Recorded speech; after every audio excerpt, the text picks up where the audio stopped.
Our only concern as a team is to get better each and every game. Try not to take a step backwards and try to win. We want to win. That's the ultimate thing. And, winning is everything for us. But we don't take any shortcuts on getting the job done.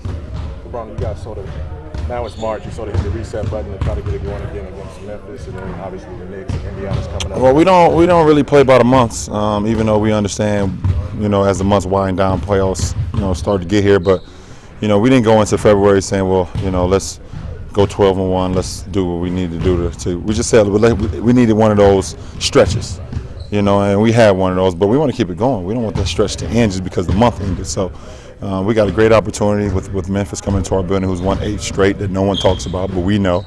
We talk about them, so we look forward to the challenge. You still feel like this team, you guys still have something to prove against some of the teams you hadn't been able to beat yet? Yeah. We want to go out and try to prove nothing to ourselves and not to the other team. We wanted just to see how we are right now and continue to get better. But we know what type of team we can be, no matter the circumstances. LeBron, the way the schedule unfolded, this happened to be only the second practice you've had in the whole month. Obviously, whatever you guys are doing is right because you've won 12 in a row. How beneficial is that? Well, you get an opportunity to get some work in, go through some repetitions of things you're going to do offensively and defensively.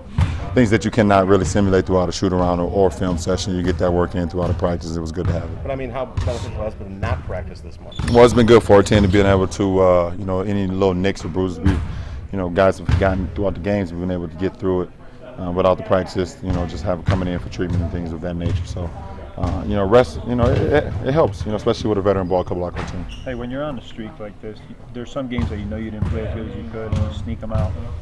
Is it just a matter of, like you said, not worrying about winning the next one, just doing the right thing? Well, we take each and every game like it's its own. We don't really say, okay, let's go for number win 13 or for 6 or 7 in a row. We say, let's get this win and, do whatever it takes to get that win. It's not, going to say, let's blow this team out or do that. We want to win, and every game is its own. You're going to win, you're going to lose in different, shapes and phases of a NBA season. But, at the end of the day, you either got the higher score or you got the lower score. And the higher score gets you a win, and the lower score doesn't. With Mickey Harrison tweeting what he's tweeted and the fans enjoying it so much, is it hard not to walk away from dunking before the game when people are enjoying it? Listen, I don't do it for anyone besides our team.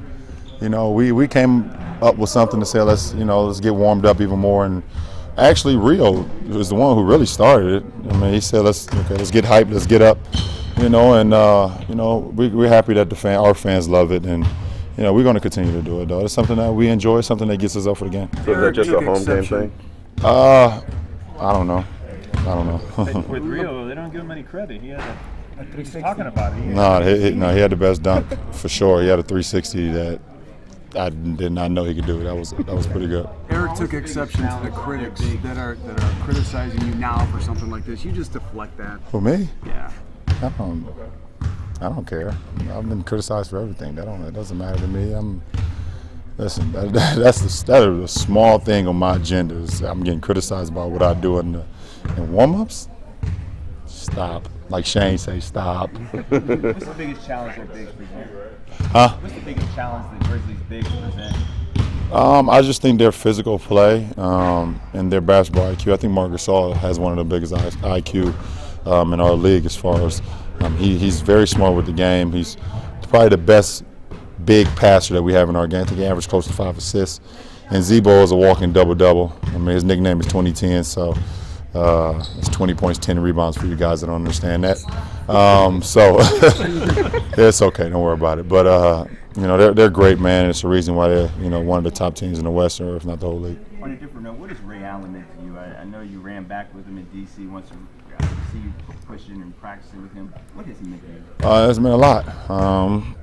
For him to come here and continue to work on his game, even at the age and the stature that he's been able to create throughout his career, he still puts in the work. And, I jumped on board right from day one. As soon as he got here, I was like, I need to see what he's doing, to be able to shoot at the level and play at the level that he's still doing now. So, I've learned and I'm continuing to learn. So it's always great to get out here, especially in practice day, and get some more shots up with him. You did the one between the legs. You're holding back with something else?